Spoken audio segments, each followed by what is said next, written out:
लेकिन मित्रों, मुंबई जैसे लोन वुल्फ अटैक अचानक नहीं हो जाते हैं। जुबैर जैसे दहशतगर्दों का ब्रेन वॉश ऐसे कुख्यात आतंकवादियों को देखकर होता है जिन्हें इंसानियत के दुश्मन के सिवा और कुछ नहीं कहा जा सकता। मित्रों, अब हम आपको एक ऐसे ही आतंकवादी से जुड़ा बड़ा अपडेट बताने जा रहे हैं। मित्रों, यह खबर जैश ए मोहम्मद के सरगना और भारत के मोस्ट वांटेड मौलाना मसूद अजहर से जुड़ी है।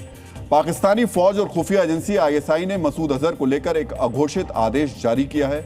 इस आदेश में कहा गया है कि पाकिस्तान का कोई भी टीवी चैनल, अखबार या वेबसाइट मसूद अजहर से जुड़ी कोई खबर नहीं चलाएगा, ना ही छापेगा। इतना ही नहीं, दबी जुबान में सारे मीडिया संस्थानों के मालिकों को यह धमकी भी दी गई कि अगर मसूद अजहर से जुड़ी कोई जानकारी सामने आई तो मालिकों को नतीजे भुगतने होंगे। मित्रों, मसूद अजहर और हाफिज सईद जैसे आतंकवादियों को पाकिस्तानी फौज दशकों से बचाती आई है, लेकिन अब मसूद अजहर को लेकर ऐसा आदेश क्यों जारी किया गया, इस सवाल का एक ही जवाब है, मसूद अजहर की हालत। 2001 के संसद अटैक से लेकर 2019 के पुलवामा ब्लास्ट जैसे आतंकी वारदातों को अंजाम देने वाला मसूद बिस्तर पर पड़ा है, तड़प तड़प कर मर रहा है। पाकिस्तान हमेशा मसूद की सेहत से जुड़ी जानकारियां छिपाता रहा है, लेकिन इसी साल मुनीर के प्यादों ने एक ऐसी गलती कर दी जिससे मसूद के हालात एक्सपोज हो गए थे। मित्रों, इसी साल मार्च के महीने में मसूद अजहर ने जैश के आतंकवादियों के लिए एक ऑडियो जारी किया। इस ऑडियो में मसूद अजहर लगातार खांसता हुआ सुनाई दे रहा था। इतना ही नहीं, ऑडियो के आखिरी हिस्से में मसूद अजहर ने आतंकवादियों से अपने लिए दुआ मांगने के लिए भी कहा था। ऑडियो के इस हिस्से ने भारतीय एजेंसियों के उस दावे की पुष्टि कर दी कि मसूद अजहर मौत के करीब है। मित्रों, धरती पर जन्मे किसी भी इंसान के लिए इससे ज्यादा बदकिस्मती क्या होगी कि मौत उसका इंतजार कर रही है और उसका कोई अपना खैर खबर लेने के लिए सामने नहीं आ रहा। जो मसूद जिंदा होकर भी अपनों को अंतिम विदाई देने नहीं जा पाया, उससे ज्यादा बदकिस्मत कौन होगा। आज मसूद की हालत देखकर एक शायर का कलाम याद आ जाता है, जो हाथ दुआओं में सबसे बुलंद था, आज अपनों की मदद से भी कासिर रहा। यही मसूद का कड़वा सच है। खुद को आतंकवादियों का सरगना मानने वाला मसूद अजहर इतना मजबूर है कि जब ऑपरेशन सिंदूर में उसके नाते नातिन मारे गए, तब भी वो अपने बिल में ही छिपा रहा।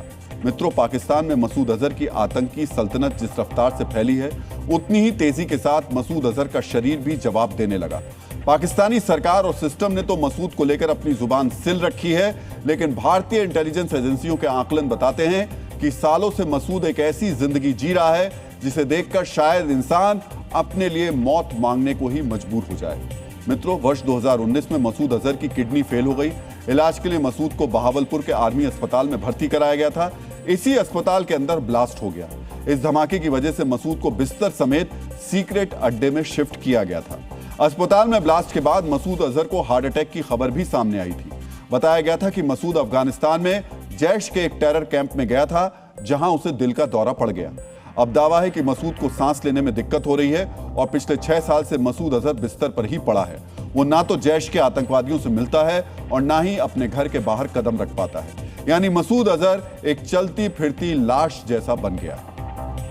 मित्रों, मसूद अजहर न सिर्फ तिल तिल कर अपनी मौत की तरफ बढ़ रहा है, बल्कि मसूद अपनी आंखों से ही अपने आतंकी गुट जैश ए मोहम्मद को तबाह होते और टूटते हुए भी देख रहा है। इसी साल अप्रैल के महीने में, यानी इसी महीने, भारतीय एजेंसियों ने जैश ए मोहम्मद को लेकर नया खुलासा किया। इसमें बताया गया था कि ISI पिछले कुछ समय से लगातार जैश के कमांडर्स पर नया सरगना चुनने का दबाव डाल रही है।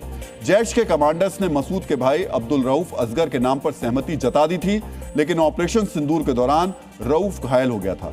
फिलहाल जैश के अंदर कोई सीधी लीडरशिप नहीं है। इसी वजह से जैश के काडर यानी उसके आतंकवादियों के अंदर घबराहट बढ़ रही है। मसूद के पुराने ऑडियो सामने आने की वजह से आतंकी भी मसूद की सेहत को लेकर सवाल उठा रहे हैं। मित्रों, हर बढ़ती सांस के साथ मसूद अपना कुछ ना कुछ खो रहा है, लेकिन मसूद की इस हालत पर तरस खाने वाला और तरस खाने की कोई जरूरत भी नहीं है। मसूद के साथ जो कुछ हो रहा है वो उसकी नियति नहीं है, बल्कि ये स्थितियां मसूद के कर्मों की सजा है। मित्रों, भगवत गीता में लिखा है, मानव को कर्म और विकर्म यानी गलत कार्य के बीच का अंतर पता होना चाहिए। गलत कर्म के परिणाम अत्यंत सूक्ष्म और पीड़ादायक होते हैं। मसूद अजहर की बिस्तर पर बीत रही जिंदगी उसके कर्मों का ही फल है, जो हर साल एक नई बीमारी के साथ इस आतंक दूत को मिल रही है।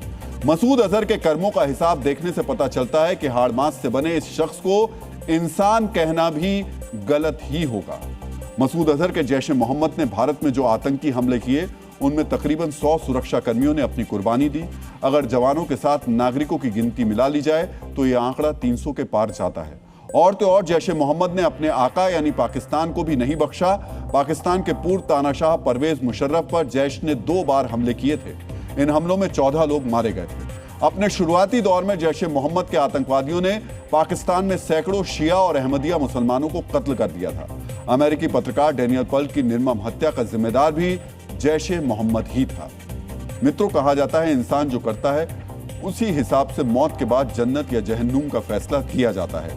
लेकिन एक सच ये भी है कि इंसान को अपनी करनी को इसी धरती पर भुगतना भी पड़ता है। यही मसूद अजहर के साथ हो रहा है। सैकड़ों माओं से उनके बेटे और बहनों से उनके भाई छीनने वाला यह आतंकवादी आज सांसें भी गिन गिन कर ले रहा है।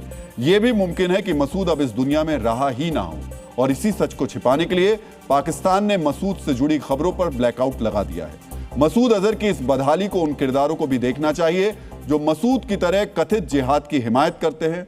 मसूद का अंजाम आतंक परस्ती करने वालों को पैगाम देता है कि आतंक के रास्ते पर चलने वालों का अंत इसी तरह दर्दनाक और शर्मनाक होता है।